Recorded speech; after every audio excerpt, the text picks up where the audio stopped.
Hey y'all, welcome back to my channel. So this is one of the most requested videos I have on my channel.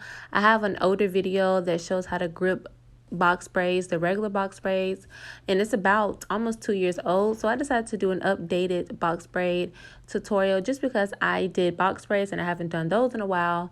So I thought it was perfect to film this. Okay, so I did so many different angles, so I hope you guys understood what was going on. I know a lot of people have questions about the other video. Even though it was super detailed and it gave good angles, this one is detailed and it gives good angles as well. So I hope this kind of updated, a new video help you guys as well.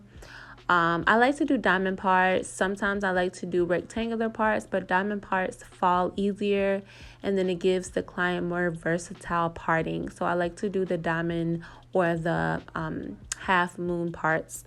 And she wanted like small. I did them kind of medium in my opinion, but she has a lot of hair. So if you want to sit there all day, you know what I'm saying? If you want to sit there all day, and on top of that, she wanted her hair tucked. So if you are going to do the hair tucked, you will have to do the part super small if she wanted small. So you gotta take all those into consideration when doing clients' hair and let them know what you can and cannot do and things like that. So I do use a shine and jam, of course, on the parts to get the roots more sleek.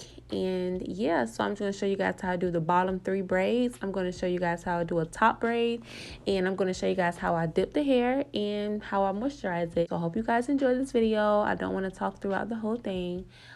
Comment, like, subscribe, and I will talk to you guys in my next video. Love you guys. Mwah.